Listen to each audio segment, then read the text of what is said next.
Scandalo a Palazzo, Fratelli d'Italia sospende da ogni carica e incarico Gio Formaggio, il consigliere regionale accusato di molestie dalla consigliera leghista Milena Cecchetto. Questo è Sveglia Veneto, il primo podcast dedicato all'informazione vista da Nord-Est. Io sono Jack Calcetto, oggi è giovedì 9 marzo 2023, la prima notizia del giorno, come scrivono tutti i quotidiani locali di oggi, è lo scandalo a Palazzo Ferrofini, le molestie in consiglio regionale. Partiamo con una carrellata di titoli, partendo dal Corriere del Veneto. Fratelli d'Italia sospende il consigliere molesto, scandalo a Palazzo, dopo la denuncia di Milena Cecchetto della Lega, la politica si schiera compatta con la vittima.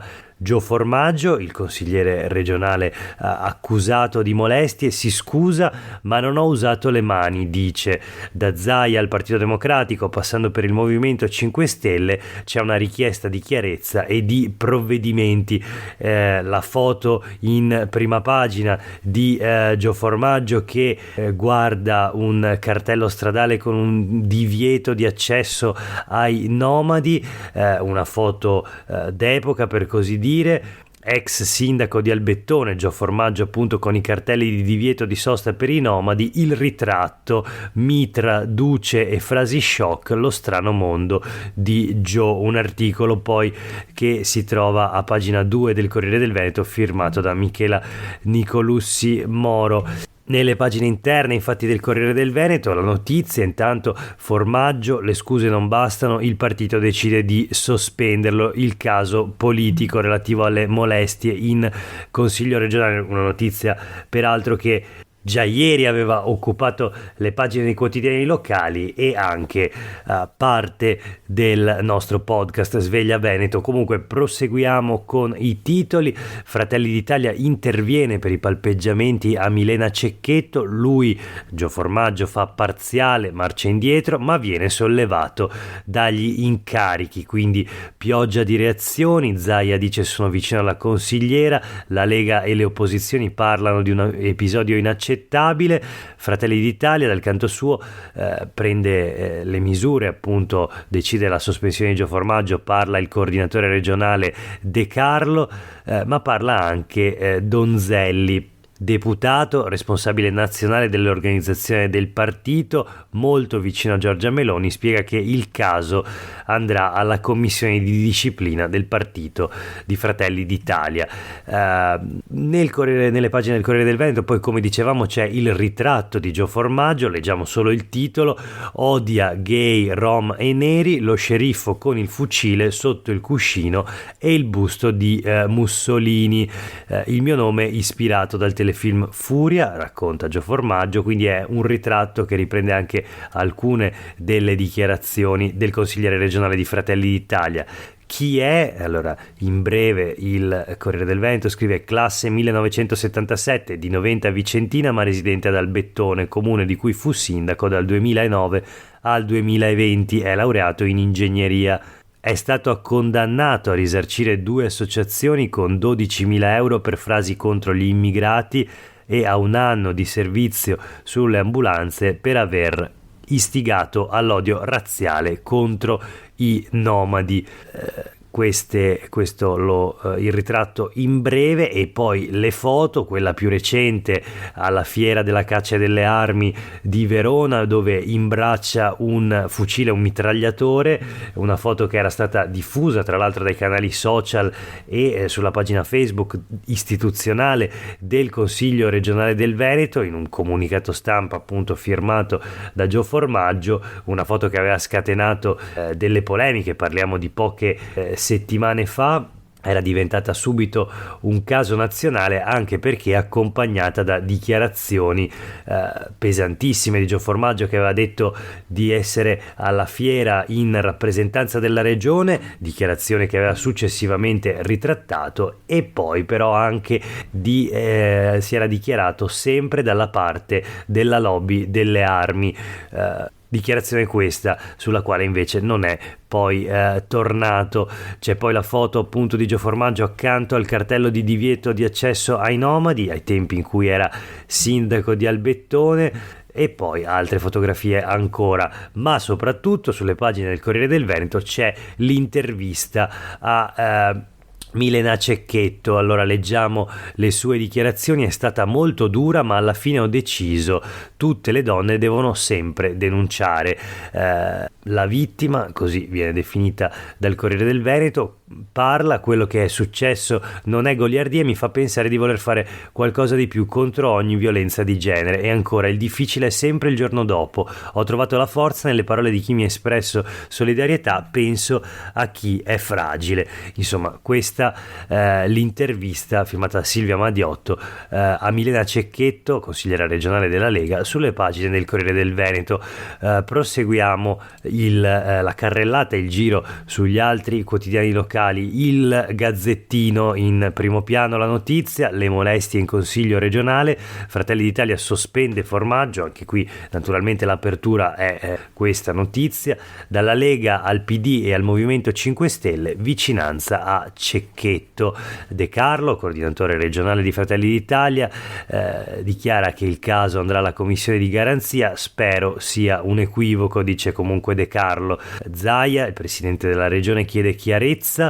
L'opposizione dice che in questo modo è stata anche lesa la credibilità dell'assemblea, cioè del consiglio regionale stesso. In uno specchietto il Gazzettino racconta anche l'episodio. La scena è quella dell'antiaula del consiglio regionale. Su un divanetto nero sarebbero avvenute le molestie da parte di Gio Formaggio ai danni di Milena Cecchetto. Secondo il racconto della leghista, la 51enne era seduta sul bracciolo del divanetto quando sarebbe stata importunata dal 45enne, appunto Gio Formaggio. Dopo un tentativo di bacio da lei respinto, il medesimo l'avrebbe spinta sui cuscini per mettersi a sua volta sul bordo, dopodiché avrebbe nuovamente tentato di baciarla sul collo. Cecchetto afferma di essere riuscita a rialzarsi solo dopo che il segretario generale Roberto Valente è intervenuto. Formaggio contesta questa ricostruzione dei fatti, sostenendo di aver scambiato alcune battute con la collega come d'abitudine e di averla baciata sulla guancia al momento di salutarla. Questa ricostruzione da parte del Gazzettino appunto in uno specchietto, una didascalia alla foto dell'atrio del consiglio regionale con il divano nero, il sofà al centro della vicenda, che si trova nell'antiaula del consiglio regionale a Palazzo Ferrofini. Parla il capogruppo della Lega, naturalmente dice: nessuno manchi di rispetto a una collega. Ci sono anche le dichiarazioni di CISL e CGL sulle pagine del Gazzettino: serve più tutela per le donne. E poi ancora un'altra notizia: oggi l'ufficio di presidenza del Consiglio regionale del Veneto si riunirà d'urgenza per discutere il caso. Ciambetti, il presidente del Consiglio regionale, potrà proporre la censura nei confronti di Gio Formaggio da 2 a 5 giorni. Mai un caso simile, scrive il Gazzettino, in mezzo secolo di storia del Consiglio regionale del Veneto. Nella normativa è previsto il richiamo al prestigio dell'istituzione. Ancora, sempre sulle pagine del Gazzettino, le molestie in consiglio regionale, l'intervista a Milena Cecchetto. Qui è Ario Gervasutti a intervistare la consigliera regionale leghista, che dice: mi tormenta da anni, avevo paura a parlarne, ho deciso di dire basta. La consigliera regionale dice: finora avevo minimizzato e sopportato, stavolta è stata una molestia, ho capito quelle donne che non riescono a denunciare, è una forma di autoprotezione. Dice così Milena Cecchetto. Qui abbiamo il suo ritratto, oltre che la foto. Insomma, 51 anni, è stata sindaco di Montecchio Maggiore in provincia di Vicenza, è alla sua prima legislatura come consigliera regionale del Veneto. Altre 2 sue dichiarazioni: ho ricevuto subito una solidarietà immensa ed assoluta, non me l'aspettavo. In famiglia, dice, il papà è arrabbiato forte, uno dei presenti ha visto tutto, dice ancora, ed è intervenuto: ma cosa fa consigliere, lasci stare la consigliera, e lui se n'è andato via. Sotto le parole di Gio Formaggio, che invece si difende, dice La collega ha frainteso, la situazione era goliardica. E ancora, mi scuso, c'è stata un'incomprensione, forse abbiamo sensibilità diverse, ma la considero una sorella. Non capisco tutta questa montatura mediatica, ci siamo baciati come due amici che si salutano.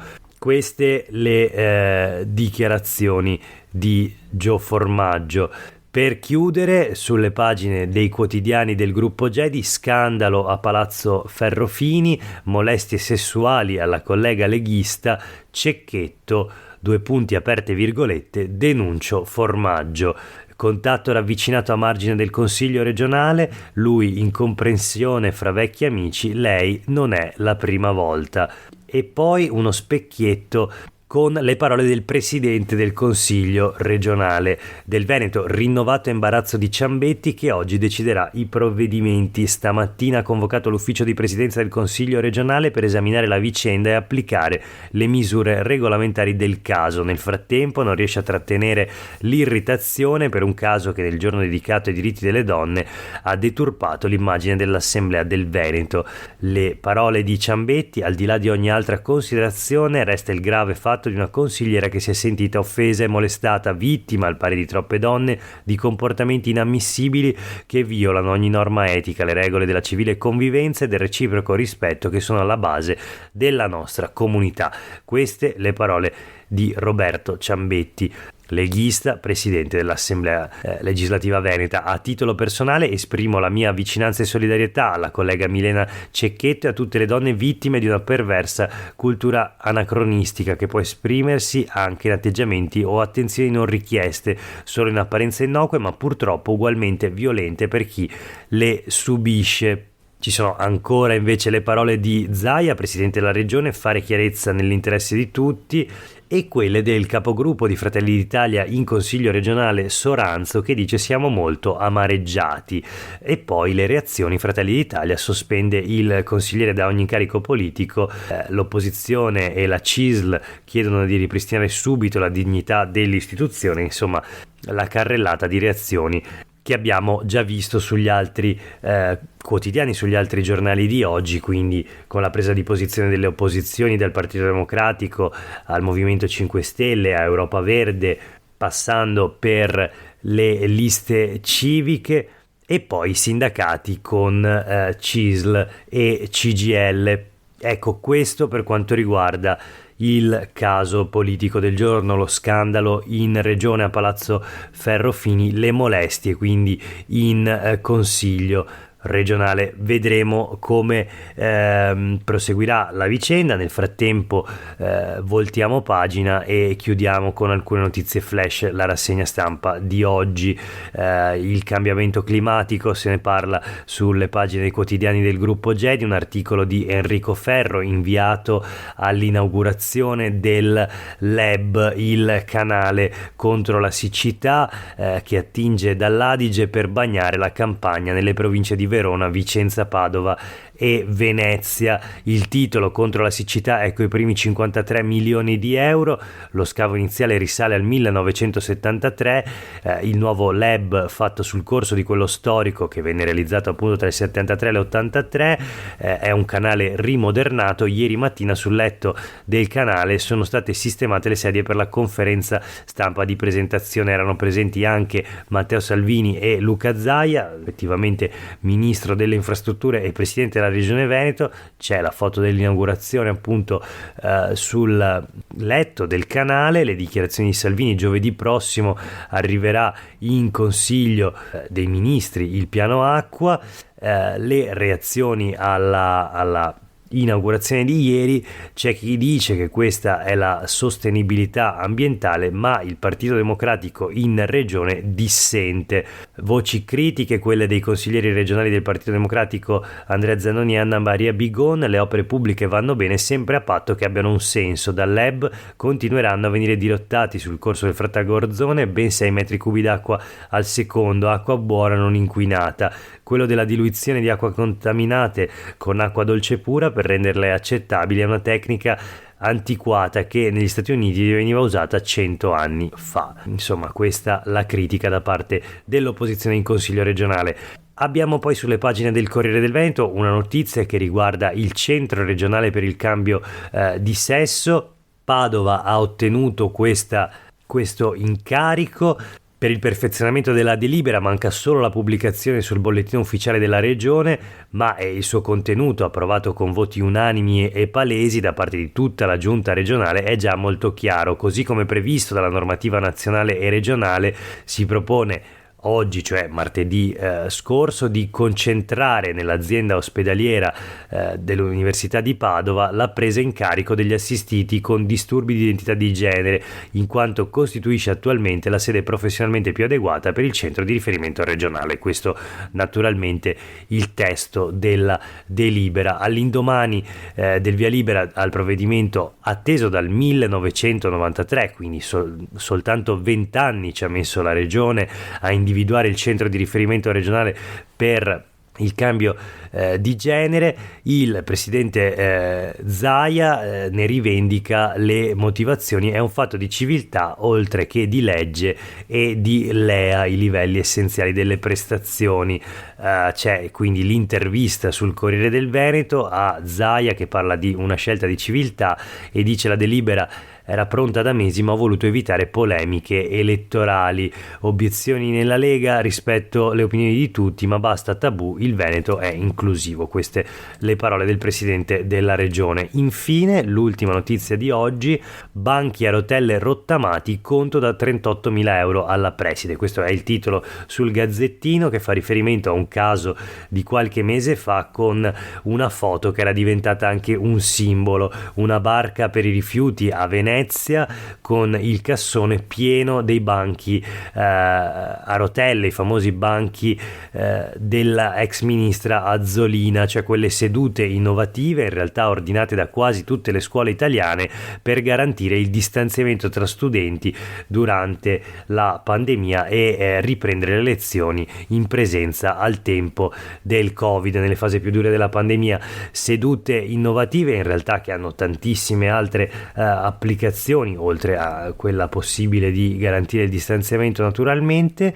Ebbene, il caso in breve qual era? Che una preside veneziana aveva deciso di buttare via questi banchi dopo averli provati, averli ritenuti inutili nella sua scuola. Ebbene, la Corte dei Conti del Veneto pochi giorni fa ha chiesto il danno erariale alla dirigente che prese questa decisione, quindi dovrà risarcire per appunto danno erariale. Ebbene, per oggi è davvero tutto, grazie per aver ascoltato questa puntata di Sveglia Veneto. A tutte e tutti voi una buona giornata.